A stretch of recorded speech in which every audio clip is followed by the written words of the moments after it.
এক গরিব মেয়ে নদী ছিল এক সাধাসিধা মেয়ে। তার চোখে বড় বড় স্বপ্ন ছিল আর মনে ছিল অপুরন্ত সাহস।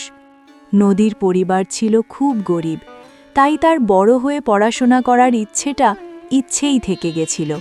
তার বাবা মা ছিলেন দিনমজুর, খুব কষ্ট করে সংসার চলত।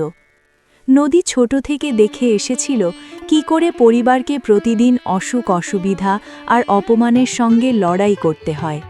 একদিন আকাশের চাল ফুটে যেন বড় লোকের বাড়ির ছেলে রোহান তার জীবনে এলো। রোহান নদীর সাদাসিধা জীবন আর তার স্বপ্ন ভরা চোখ দেখে ভালোবেসে ফেলেছিল। রোহানের পরিবার ছিল অনেক ধনী, সমাজে তাদের অনেক প্রতিপত্তি ছিল। যদিও রোহান নদীকে ভালোবাসত, তার মা শ্রীমতী গাঙ্গুলি এই সম্পর্কটা মেনে নিতে পারছেন না। তিনি চাইছিলেন যে তার ছেলে বড় ঘরের মেয়ে বিয়ে করুক, কিন্তু রোহানের জিদের কাছে হারিয়ে শ্রীমতী গাঙ্গুলিও নদীকে বিয়ে করার অনুমতি দিলেন। বিয়ে হলো নদীর।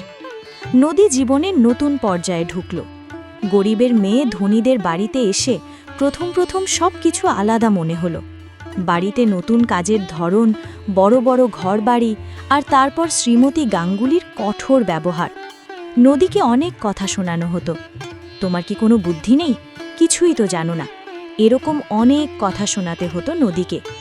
শ্রীমতী গাঙ্গুলি চাইতেন না যে নদী কোনো রকমে তার মেয়ে হবার অধিকার পাও, তাই তিনি নদীকে অনেক কাজ করাতেন।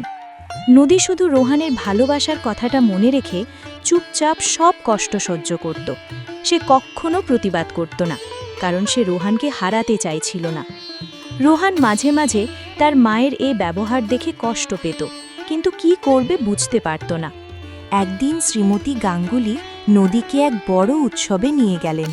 সেখানে শ্রীমতী গাঙ্গুলির বন্ধুরা নদীর পোশাক আর কথা বলার ধরন নিয়ে চতুষ্পর্ষেদ করলেন। শ্রীমতী গাঙ্গুলিও তার সঙ্গে নদীকে অপমান করলেন। ওই দিন নদী মনে মনে ঠিক করল, আর না, আমি আমার পরিচয় নিজের জ্ঞান দিয়ে তৈরি করব। সে বুঝতে পারল যে শুধু ভালোবাসা দিয়ে সম্মান পাওয়া যায় না, নিজের ব্যক্তিত্ব ও সম্মান তৈরি করতে হয়। নদী রোহানকে তার মনের কথা খুলে বলল। সে বলল যে সে পড়াশোনা করে নিজের পায়ে দাঁড়াতে চায়। রোহান নদীর এই ইচ্ছেকে অনেক সাহায্য করল। রোহান জানত যে নদী ছোট থেকে কত পড়াশোনা করতে চেয়েছিল, তাই সে নদীকে ল কলেজে অ্যাডমিশন করতে সাহায্য করল। দিনের বেলায় নদী ঘরের সব কাজ করত, আর রাতের বেলায় যখন সবাই ঘুমিয়ে পড়ত তখন সে গোপনে গোপনে পড়াশোনা করত। অনেক রাত জেগে অনেক কষ্ট করে নদী দিন রাত পড়ে সে অ্যাডভোকেট হয়ে গেল।